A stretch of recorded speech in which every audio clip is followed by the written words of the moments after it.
Hello friends, जरा एक नजर इन रिपोर्ट्स और स्टैट पे डालिए। पाकिस्तान की टोटल पॉपुलेशन से 38 मिलियन पाकिस्तानियों का प्राइमरी सोर्स ऑफ इनकम भीख मांगना है। एक बैगर रोजाना ऑन एवरेज 850 रुपए कमा लेता है और टोटल चैरिटी जो इन तमाम बैगर्स को मिलती है वो सिर्फ एक दिन की बनती है 32 बिलियन रुपए। और अगर इस डेली इनकम को एनुअल इनकम में कन्वर्ट करें तो ये 117 ट्रिलियन रुपए यानी कि 42 बिलियन डॉलर तक पहुंच जाती है। और ये इनकम इतनी बड़ी है कि पाकिस्तान के कई फॉर्मल सेक्टर्स इसके आसपास भी नहीं आते।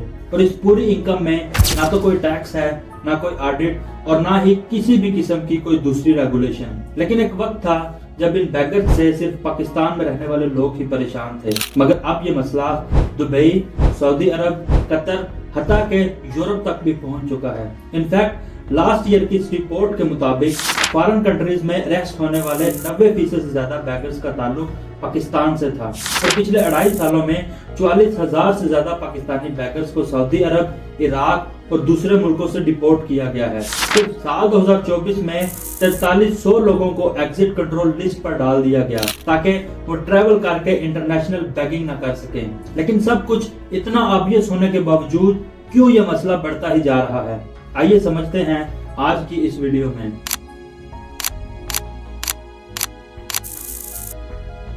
बैगिंग एक ऑर्गेनाइज्ड क्राइम है और इस पूरे नेटवर्क को बैगर माफिया बोला जाता है, जिसमें इस्तेमाल होते हैं घर से भागे हुए या किडनैप किए हुए बच्चे, मेंटली अनस्टेबल लोग या फिर ऐसे लोग जो गरीबी में फंस चुके होते हैं। ज्यादातर लोग स्पेशली औरतें और बच्चे मजबूर होते हैं या उनको फोर्स किया जाता है। लेकिन हकीकत यह है कि आजकल बैगिंग रिवाज बन चुका है। पाकिस्तान में लगभग 12 लाख बच्चे स्ट्रीट बैगिंग में इन्वॉल्व हैं जो डायरेक्टली माफियाज के कंट्रोल में होते हैं। वैसे तो बैगिंग सदियों से चलती आ रही है, लेकिन ऑर्गेनाइज्ड बैगर माफिया का राइज 1990s के बाद हुआ, जब अर्बन पॉवर्टी और डिजास्टर्स की वजह से माइग्रेशन बढ़ने लगी। 2005 के अर्थक्वेक और 2010 के फ्लड्स के बाद मजबूरी में भीख मांगने वाले लोग सिस्टम में दाखिल हुए, लेकिन अब वो सिस्टम पूरी तरह माफिया के कंट्रोल में आ चुका है। बैगर माफिया किसी भी दूसरे क्राइम सिंडिकेट की तरह ही चलती है और इनकी हायरार्की में सबसे ऊपर होता है ठेकेदार या माफिया का हेड,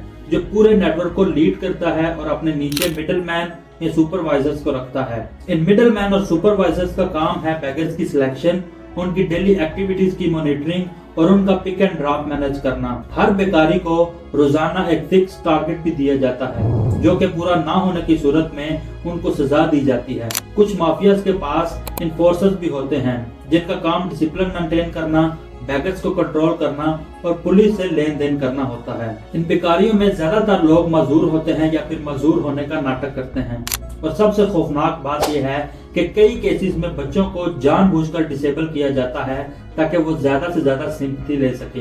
हर बैगर की डेली इनकम माफियाज के पास जाती है और बैगर्स को सिर्फ थोड़ा सा पैसा ही मिलता है। इनफैक्ट ज्यादातर बैगर्स के ID cards, even bank accounts तक माफियाज के कंट्रोल में होते हैं। कई एनजीओज और जर्नलिस्ट ने अंडरकवर काम करके एक्सपोज किया है कि ये network monthly millions of rupees कमाते हैं। लेकिन अब बैगिंग पाकिस्तान के इंटरनेशनल इमेज और ह्यूमन राइट्स का इशू बन चुका है। मुख्तलिफ कंट्रीज की तरफ से पाकिस्तानियों पर लगने वाली वीजा रिस्ट्रिक्शंस और डेपोर्टेशन के पीछे दूसरे कई क्राइम्स के साथ साथ बैगिंग एक बहुत बड़ा फैक्टर बन चुका है। लेकिन हैरत की बात यह है दोस्तों कि सब कुछ होते हुए भी हम सोसाइटी में इन लोगों को इग्नोर कर देते हैं या फिर उनको गरीब समझकर पैसे दे देते हैं। पुलिस रिपोर्ट्स होती हैं, FIRs होती हैं, लेकिन कन्विक्शन रेट बहुत ही लो है।